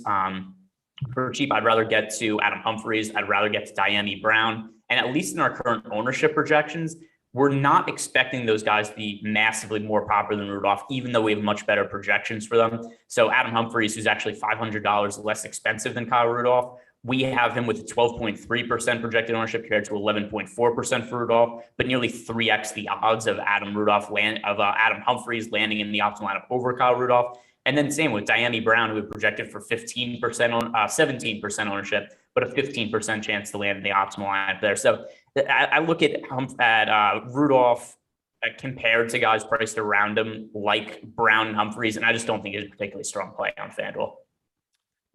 For me, the only place that I'm getting to Kyle Rudolph in any meaningful way is on Yahoo. He's $10 over there. He's at the flat min. So I think that it makes more sense for me to get to him there. I think I'm in your camp. The one thing I will say as a Viking fan is Kyle Rudolph does have a propensity to just kind of snag a red zone touchdown here or there. And I think that if they do get down in the red zone, if they're going to be keying in on the box and some of these other wide receivers, Kyle Rudolph is a guy, big targets. So there could be some red zone equity for him. I think for FanDuel, you're right, 7K. There's some other guys. I mean, Adam Humphries is $500 less there. And then it's just such a soft cap there. There's nobody priced up. I wish the quarterbacks were a little bit more expensive. They had Lamar Jackson at 17K, and that made it a really kind of fun slate. And, it didn't go well for me because I just jammed Lamar Jackson everywhere. But I do think that on FanDuel, the cap is just too soft to go crazy with a guy like Kyle Rudolph, unless you're going to get that red zone touch. And then on DraftKings, it's just a weird price for him at 4,800. We have guys, Tsunami Brown, pulling a lot more ownership, 2,100. He's a guy that you had talked about earlier there. Adam Humphries is 7,200, pretty easy to get up to as well. In these low total games, I mean, it's just such a soft cap. So I'm leaving a bunch of salary on the table. And Kyle Rudolph, the one thing I will say is, sure, he could definitely get in the box. And that's kind of what I think you're fading. I don't think you're fading the kind of game where he goes out and gets 2 for 8 like he had last time. He did have 5 targets in that game, but I see him being a red zone or bust kind of guy, and I don't want to go crazy with that. Yeah, he wasn't super involved in week 1. It's been quite a while since Kyle Rudolph was really a fantasy viable player, and it used to be when he was primarily a red zone threat back with the Minnesota Vikings, who Eric is a fan of. Who I know before the season you felt very good about the Vikings. I assume a little less so now. Don't do that to me on stream. I don't want to. Actually, I was going to say I don't want to make you cry, but if I make you cry, my thing is that I'm all in on the Chargers here, and also I'm a big Green Bay fan. I think you got me onto some futures for them for the NFC North once upon a time when we were doing a show together. So I do have some futures in Green Bay, and that didn't look very good week 1 either. So I don't really know what I'm cheering for. It's so weird. I need the Vikings and the Packers, one of the two, to win the division. So I'm probably going to get neither. That's how it works. Hey, it's I'm trying to think. Yeah, whatever. We'll talk about tonight's Bears game, and Lions. If one of them beat me out, I quit. I just quit. I'm done. Yeah, it's hard to unless just Justin Fields takes over a quarterback and lights the world on fire. I still ultimately think it's going to be the Packers, but we'll see. Another super chat here to get to. Doug Burdick is saying Greg is playing Diami at captain for DK Cash viable to fit in the suds. Yes, I actually think that's a fairly high both ceiling and floor play. Tsunami Brown, and I understand there's been some comments in the YouTube chat, people saying, hey, Brown's going to bust today. Tsunami, no good. He's $1,400 in the utility on DK today, $2,100 in the captain spot, and he lets you fit in basically whoever else you want around him. I have no issue with it whatsoever. It's the results from week one definitely left a lot to be wanting. He only caught one pass. It was for -2 yards. He was targeted 4 times. On the positive side, he was on the field for almost the entire game. And it is a little hard to know what to make of that information when he didn't have the targets, he didn't have the production, but he was on the field. But he's cheap enough on DK and on FanDuel that I don't think it matters. So he's my favorite value play. I have no issue with him as a captain. How about you for Eric? And also keep in mind that this is for cash games. Yeah, so I did a show with Aton earlier today, and I thought it was fun to realize that I have more receiving yards in NFL history than Tsunami Brown. I enjoyed that fact. So congratulations to everybody in there in YouTube chat. You fall in the same category, but I think he's probably making a little bit more money. Maybe not as much money as Alex Baker, but that's a different discussion for a different day. I think that Tsunami Brown's just fine to be going his direction. I have 31% of him, so I'm well over the field here. It's almost all in the utility. I have like 1 or 2 shares out of my 90 that I am going to be going to Tsunami and the captain. Somebody posted something where they were like playing him in cash in the captain. I think that that's pure insanity. Don't do such things. That's what the super chat was. That's literally what it was. Don't do that. I can't. Oh, I disagree. Disagree wholeheartedly. Do it. You do? That's actually, if you run the projections on our site, the best projected lineup we have is with Tsunami Brown in the captain spot. Oh man, that's terrifying. I feel like, finding a way to get Gibson and playing Tsunami, like you should be able to get everything that you want by playing him in your flex. No, I'm not playing cash, so it doesn't matter to me, but I kind of like the utility of just, if you play Tsunami Brown in the captain spot, you play every single other stud on the slate. I think that's a fairly high floor play for cash games today. And that's something that we have projected quite a bit higher than any other potential lineup. Interesting. Okay. Well, there's that. I mean, the opportunity is definitely there. The projections just love him. 4 targets there. He's going to be the number 2. I don't think that Cam Sims is pushing him for anything whatsoever, who saw 2 snaps in the first game. That's not going to happen. So yeah, maybe there's more utility to that than what I was thinking. Again, this is one of those days where I'm just like, I'm not playing cash on this kind of a slate. And I feel pretty good about that. Okay, you're right. You can literally jam in absolutely everybody that you want, the McLaurin, the Gibson. Yeah. So that's probably the right way to do that, especially considering his projection. But for me, like figuring out a way to either play the quarterbacks or Gibson might be the way I would typically go in that spot. But yeah, it looks pretty darn good to me too. All right, so let's get back to the Giants running back situation now. Saquon Barkley, I do not expect him to play a significant role today. We saw him miss a lot of the preseason training camp, still recovering from that knee injury. It kind of seemed unlikely he was even going to be active for the Giants to start the season. Early reports indicated that he was going to miss the first 2-3 games or something like that. Instead, he ends up suiting up on opening day. Didn't really play a ton, didn't really produce much. Now on a short week, he was listed as questionable. I thought Barkley wasn't going to play today. Surprisingly, it looks like he is going to be active, but it seems like he's going to be on a pitch count and at a $10,000 price tag over on DraftKings. And at a price tag of $14,000 over on FanDuel, it's a one-game slate. You could always make a case for anybody to be GPP viable. However, Barkley's still popular in our projections right now. We have him picking up 33% ownership in the flex over on FanDuel, for 9% captain ownership. Over on DraftKings, we have him projected for 9% captain ownership, and then 33.7% ownership in the flex. With him being a popular play, I just think that takes any reason to consider him in tournaments really off the table as a strong play. If he was contrarian and he was this expensive with these concerns, you can kind of make a case for it, but he's going to be popular, it appears. Yeah, I have 8%. So I'm really low on him as well. I'm in the Devontae Booker or bust kind of camp. I think that there could be some opportunity. We just added snaps to our site. And so I'm going to enjoying kind of checking out some of the new snap shares that we have there. We have percentages, we have total number of snaps for every player in the NFL from week 1 posted on our site. What a nice addition that is. So good job by our team putting that together. But the one thing I'll say, 44% of the snaps here for Saquon Barkley in week 1. That's not a lot. Now you're playing on a short week.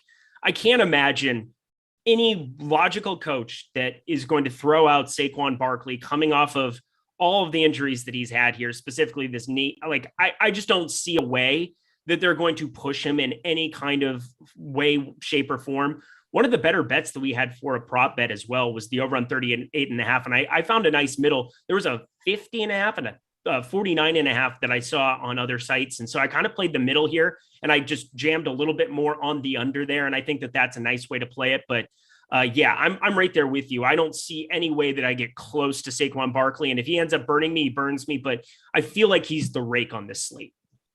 Yeah, it's just a situation with him being this popular. I don't know that he's going to get enough snaps to be relevant at this price point. Everybody who's priced around him, I think, is a better play today. If we're looking at the upper tier of price range, Antonio Gibson, Daniel Jones, Taylor Heineke, Terry McLaurin, all those guys who are priced around the Saquon Barkley are all just far superior plays to me. So I really don't like Barkley for this slate on FanDuel or DK. I'd rather get to all those other guys. But I'm going to ask you, how are you going to handle Devontae Booker then? With some of the concerns with Barkley and his workload, does that make Booker an appealing play for you in a tough matchup? Yeah, he does. And everybody's saying Sonny Michel in the chat. Congratulations. You completely nailed that one. Well done. You all win. Get a gold star for the day. He's at 12.8% already. I'm not going to go nuts over top of it, but it's kind of him or bust outside of this run game. Like, I don't want to be invested in Saquon Barkley, but also it doesn't mean that I just want to be jamming Devontae Booker in this spot too. Plus, he's not exactly, 2,800, you can get Tsunami Brown for a little bit cheaper in a PPR setting. I think that makes a lot of sense to me as well. Devontae Booker, going back to his time that we've seen him all over the place, but specifically with the Raiders, I just don't remember him having any kind of a prominent pass game role. Going through his box scores from the last couple of years, there's a couple times he had 7 targets, week 17 against the Chargers in 2018. I don't know what that means. I just know that he hasn't had more than 4 in the last 2 years. So I'm going to just say that he's not going to have a crazy prominent pass game role whatsoever here either. I just think that he might be a guy who sneaks in the box here. If Saquon's not feeling good early, he could have the touches the rest of the way. So I'm definitely going to be over the field, but not by some crazy extent. Right now I have 19%, and I think that that's about right for me. Yeah, it's I think he's a good value play. And the other thing also that's kind of appealing about Devontae Booker, particularly on FanDuel, if you're looking for a way to differentiate today, he's only projected for 6% ownership over on FanDuel right now. That's an appealing number to me. Over on DK, we have him projected for 13% ownership. That's another number that I think is fairly appealing for a running back who, for all we know, could end up like, we assume that Barkley is going to be limited to some extent. We don't know exactly, but if he ends up being really limited, I think that's really where we could see Devontae Booker end up being one of the better value plays of the day, and at low ownership as well. So somebody just said, so Sean V in the chat said Booker's completely talentless. I don't give a shit. Like, talent doesn't matter to me. That you could have like 56% of the snaps. Like, I don't care about talent. I care about opportunity in this kind of stuff. He's under 3K on DraftKings. Don't come at me with talent. Who cares? By the way, he could score 7 fantasy points and be optimal. Correct. He could catch 7 passes for 5 yards and be like, that guy sucked today, and he ends up in the optimal lineup. So yeah. it is about opportunity and the fact that you know who sucks in this game? Almost everybody. Terry McLaurin, officially good at football. Antonio Gibson, decent at football. I don't really know where else I'm going to say, hey, he's really good. Kenny Gallaudet, maybe. The defense, are good, but we're talking about this game from a skill game from a skill position player perspective. We're looking at Tsunami Brown as a chalk play today. Is he good? Maybe he was a 3rd round pick. He played almost the entire game last week, and he was targeted 4 times in 1 catch for -2 yards, and that's the value play we're all getting to. So when we're talking about Devontae Booker being bad, the other cheap option we're looking at, it's Tsunami Brown, it's defense, it's Adam Humphries, it's kickers, it's JD Mckissick, who we could talk about him in a second as a running back play also. He hardly did anything last week. He had 1 carry for 8 yards. He didn't catch any passes, which is his primary role. So if we move off the running backs, do you think there's room for JD Mckissick to play a bigger role this week? No, I'm hoping not. Under 13.5 is my one prop that I absolutely just hammered on the rushing prop. What would you set his over-under carries at? I don't know, like 3.5, maybe even lower. Yeah, 2.5 is kind of what I was thinking. And it's like, if he ends up getting over 13.5 on 2 carries, awesome. Congratulations. He ends up winning a gold star as well. And I just don't think that it's possible here. I think that this is just Gibson's backfield. And, we're seeing a lot of these question marks that we have about week 1. I don't want to overemphasize anything here, but I just don't see JD McKissick doing a whole heck of a lot here in this spot. So I'm not going to be invested that much in him. How about you? No, if you're playing 150 line, and also I'm not playing 150 lineups today. But if this was a slate where I was playing 150 lineups, maybe I get like 5% Mckissick. But it's really hard to be encouraged after what we saw from him in that opening game where he was just really uninvolved. And that could bring us to also sponsor of the show, No House Advantage, because one of the favorite pops on the board in our projections for No House Advantage tonight is JD McKissick and the unders there after his workload last week. If you guys are unfamiliar with No House Advantage, you can check out the site, download the app. This is prop-based DFS contest, fun, simple ways to build lineups. Check it out. If you're a new user, use the promo code Awesemo when you make your first deposit, and that will get you a $25 bonus on the first deposit. And once again, simple contest. We have free projections up on the site. So you just go over to awesemo.com, look at our free No House Advantage projections, and you can see some of the over-unders that we've projected for these players tonight. Just the guy we were talking about, JD McKissick. He has an over-under of 19.5 rushing yards. We have him projected for 8.28. That means that we're giving this a fairly good chance to hit the under here. So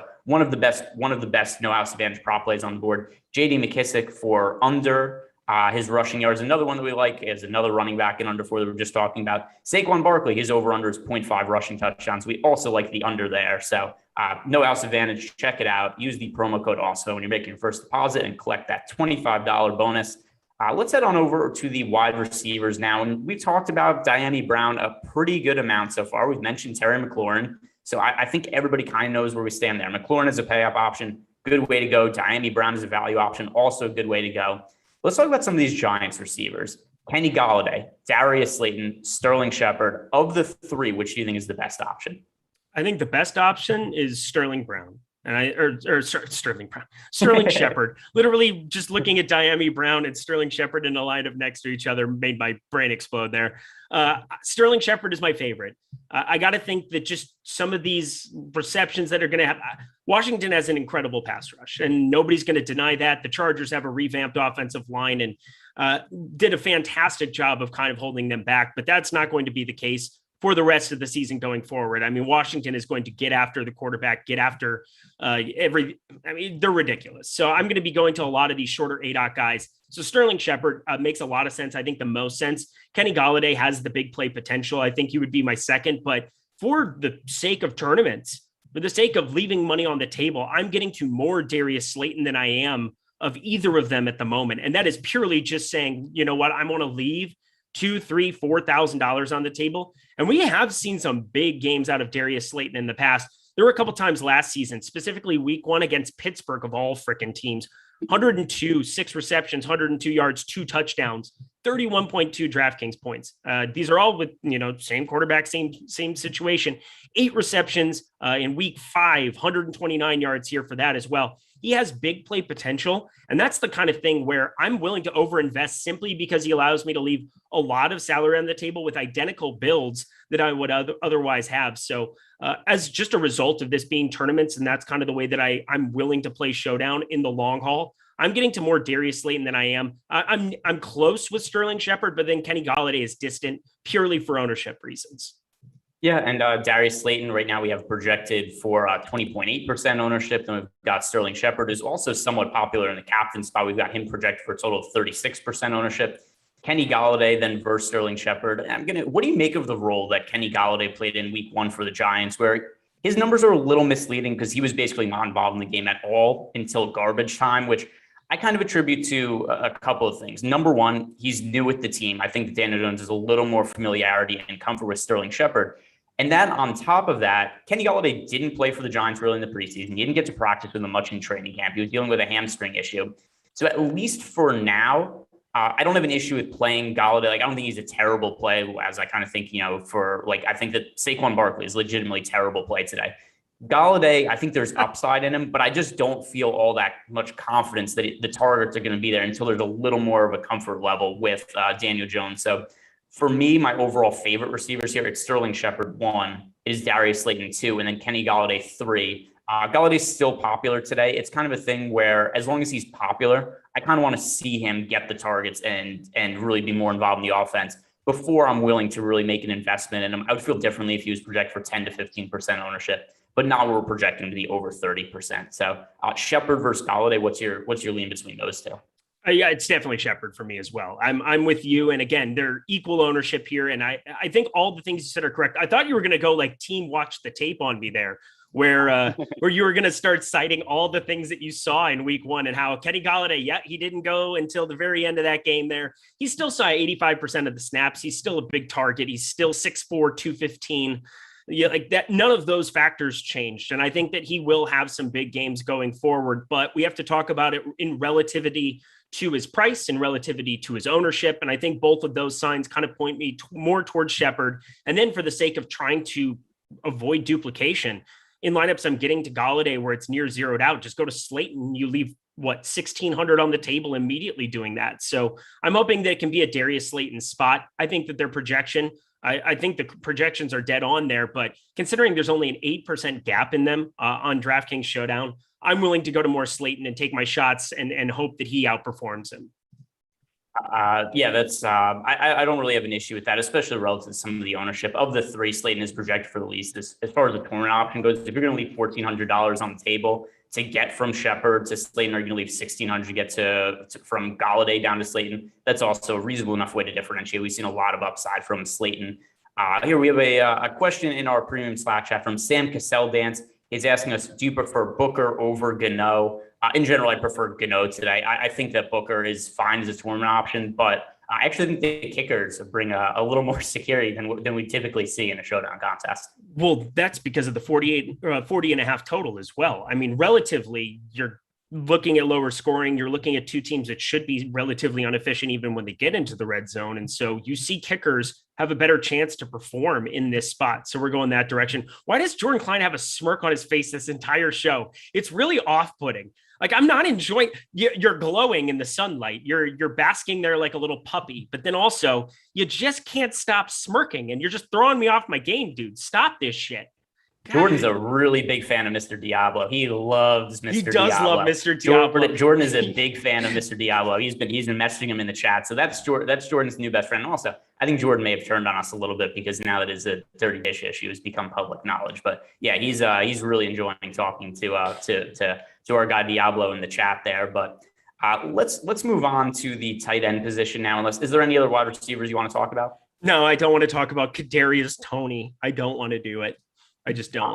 I think Adam Humphries as a PPR play on DK. I don't think he's the worst play in the world, but low priority option. I should talk about him because I have 25% of the dude. So I guess I should kind of make the call for him here as well. What do you think they want to do with Taylor Heineke? I think they probably want to throw a lot of short passes, and I think the guys who would stand to benefit the most be Adam Humphries and Logan Thomas, we're going to talk about in a second. Those are the two. And that's for me. Also, they don't have to get covered by James Bradbury. And I don't factor in cornerback matchup that much. I factor in James Bradbury. He made Cortland Sutton his little boy the other day. 3 targets, 1 catch, 14 yards. And team watched the tape. Completely irrelevant. I had the nice 3 screen going on and I don't know. This game was just so brutal to watch. I maybe watched like 5 seconds of it, but the 1 second I did watch, I'm pretty sure it was just all James Bradbury just murdering Cortland Sutton. Got no space, no separation. Terry McLaurin's a different beast and I think a much better wide receiver in terms of creating space for himself. But James Bradbury on McLaurin, that makes me like Adam Humphries quite a bit. All right, now let's move on over to the tight ends. We talked about Kyle Rudolph before. To me, just too popular. I don't think there's very much upside there. He's picking up ownership on both DK and FanDuel today, or around double digits. So to me, it's somebody who I'd rather go other places for cheap. I'd rather go to Tsunami Brown. I'd rather go to, say, like Devontae Booker if I'm looking to. I'd rather go to the kickers also. So Kyle Rudolph, not a priority play for me. Logan Thomas doesn't project particularly well for us. I'm a little bit higher on him than our projections are. Last year, when we saw Taylor Heineke step in for Washington at the end of the regular season, Logan Thomas was targeted a team high 12 times in that game. Only 3 targets for Logan Thomas in week 1, but he did end up catching a touchdown pass. I think he's somebody who he's kind of in no man's land in terms of pricing at that $7,400 price range, to where I didn't feel that it was something I needed to get to all that often in my lineups. A lot of ends up kind of being stars and scrubs, given some of the cheap plays we like. I don't have an issue with Logan Thomas at 7,400, but he's not a priority play for me either in my lineups. Yeah, not for me either. I'm right there with you. I really don't have a. Oh, hang on. Wait, Logan Thomas. Logan Thomas? Yes. Okay, it just cut out for 1 second in my headphones. I need to you're get really new confusing me. headphones. I had no clue what I had no clue. There's an odd reaction. Tell me. All right, what did you think? No, because it cut out. You stopped talking, and then it just did it again. Did you hear it? Yeah, you there heard was, it. there was a glitch. It keeps buzzing in my ear, and I'm about to die. But anyway, so I might have to get some new headphones. Is what we're learning. That'd be good for engagements. Yeah, well, there's that.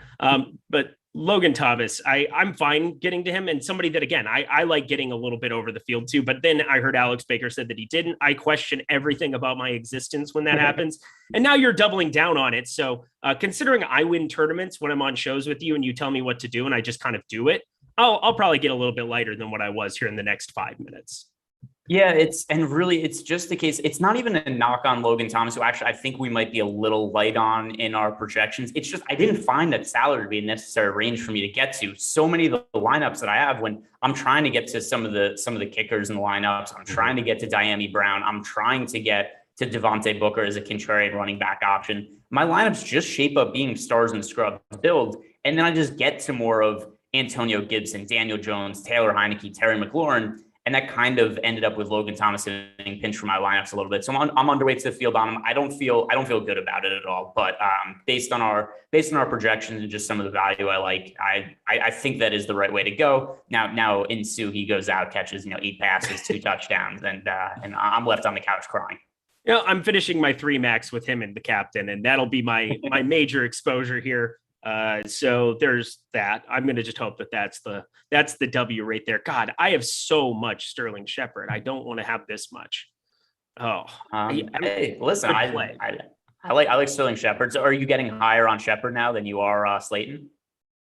No, I mean, I want to get to more Slayton here. I just ran it again here and got 52% Shepard. Maybe that's about right. Right now we've got him at 30.8%, and that's fine. And I was just trying to get to more Slayton here. I'm just going to cap him. I think that's the quickest way to do this while we're on stream and finishing it all out here. Again, I want to tweak everything for your analysis as well. And you generally guide me in the right direction. So I want to kind of follow the advice here, but now it's going to be another Eric has 8 minutes here to finish his lineups kind of situation, which is always enjoyable for people. The best watching me just whatever that was the other day. Do you remember? I'm sure people don't even realize, but when you were doing basically what Gundagger pointed out is the Jim Carrey gif where do you remember doing that on the show? No, I don't at all. I was so in the zone. I was trying to. So what happened was I wasn't getting everything to show up on the site. And then I got producer Jordan actually saved my ass and ended up winning me a GPP. So I probably owe you $1 or $2, but I had to copy and paste everything, but it was so small and I couldn't get it to expand and keep the Zoom screen on at the same time to be able to see you. And so I was literally just copy and pasting back and forth. So if you saw my head bobbing, it's because I'm going from one thing to the next, basically just making a fool of myself. Good times. Yeah. Thank you, Jordan. That was it. There it was. Well, here's what's even, here's another way that we could probably make a fool of ourselves. And that's by liking the kickers in this contest. Cause I do. We've got Graham Gano at 3,600. We've got, where's the price tag on? Okay, yeah, Graham Gano is 3,600 over on DK. And then we've got Dustin Hopkins, Washington's kicker. He's at 3,800. To me, both of them are fairly safe plays for the low price point. I think this is a game. If it's going to finish as a 24 to 17 game or something, I think that both the kickers are fairly safe bets. I think to score 5 to 8 fantasy points. It's generally not something that's massively appealing for me for this particular showdown slate. I think both of them are worthwhile being in, 15% of lineups or so. I would say about 100% of the time I remove kickers from the captain spot on DraftKings. I have 3% of the kickers on out of my 90%. If you were to ever have kickers come out of this spot, I mean, you could see a very easy path where this game finishes up 14-9. And somebody gets, 3 kicks. And as long as those are longer than, 30 yards, at least one of them, that's 10 DraftKings points, 10 optimally under 5K.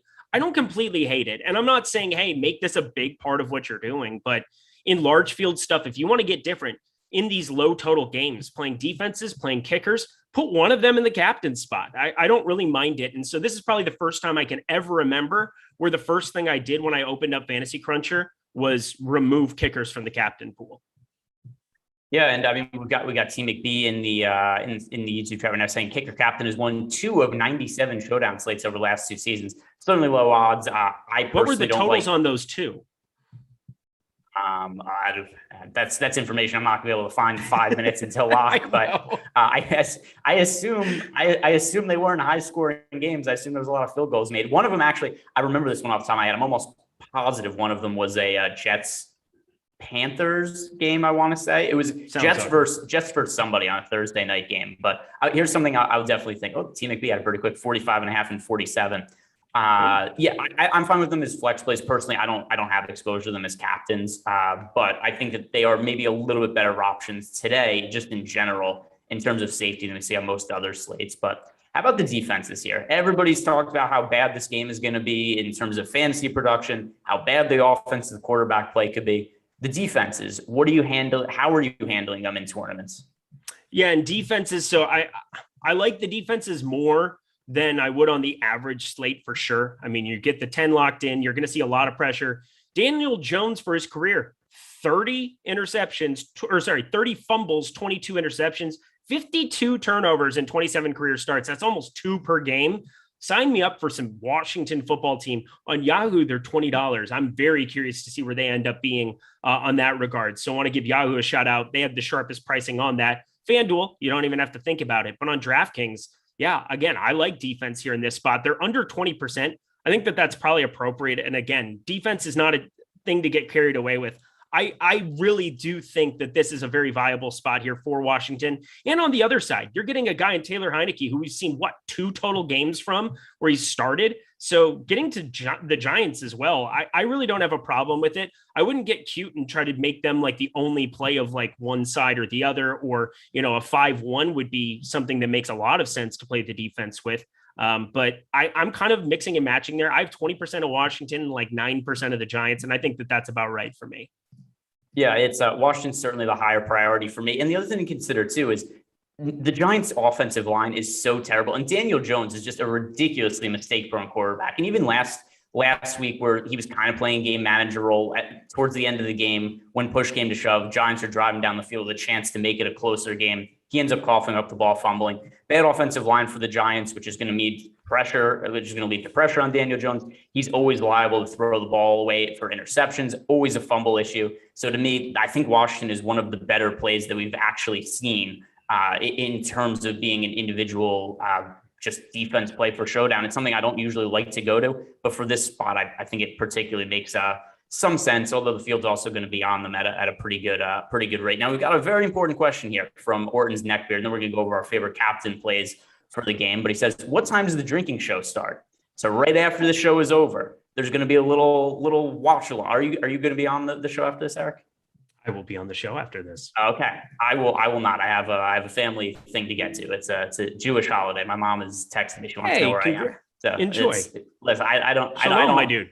It's something I don't want to be a part of, but whatever. It's a family thing. There's people there. I'd rather sit home and watch football by myself, but I'll be a good son. I'll be attending. However, what I would like to be doing, and what you guys should be doing as well, is first like this video, subscribe to the YouTube channel, because right after this, there's going to be a little bit of a watch along. We're going to have everybody sitting around doing a kind of post game, post lock. But while the game's going on, I don't know exactly what we're calling the show, but a little watch along, happy hour type show. It's going to be a lot of fun. We're going to have a lot of guys on the show at the same time, drinking, watching the football game, reacting. So I think that everybody should join, because I'm not able to, and I would like to. So do me a favor and watch the show and tell me how it goes, because I wish I could be there, and I'm upset that I'm not going to be able to take part. But captain plays. Let's wrap up with this, and then we'll close it out for the night, Eric. Who is your overall favorite captain play as a tournament option for today? Well, I mean, Taylor Heineke is my favorite captain option on everywhere, FanDuel, DraftKings, wherever we talk about it. He's going to be my favorite one. My favorite in terms of what I'm doing, Adam Humphries. I have Adam Humphries as a guy that I really want to have be the optimal captain. That would bode very nicely for my lineups. Yeah, it's a little different for me, FanDuel versus DraftKings. I do think that overall, Taylor Heineke, who surprisingly we have projected for actually slightly less captain ownership right now than Antonio Gibson. I think for DK purposes, I prefer Heineke over on, for FanDuel purposes, I prefer Heineke. For DK, I prefer Gibson. I kind of messed that up for a second. Gibson, just as being the upside play at the top, we have him projected with the highest odds of being the top scoring play over on DK. FanDuel, we have Heineke with the overall top odds.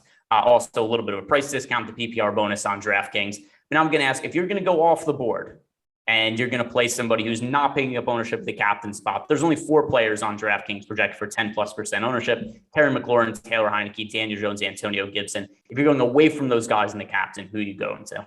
Oh man. So, I mean, Adam Humphries isn't off the board enough. So if we're going to go to one other, I'll just look at my lineups here. I did say I was going to get to 3% Graham Gano. So there's that, but I doubt he would be the one who works out well for me. I would hope that it would end up being one Darius Slayton. Give me Tsunami Brown, who I think is the overall best value play on the slate, and it just rostering him in the captain spot that opens up all kinds of possibilities on DraftKings.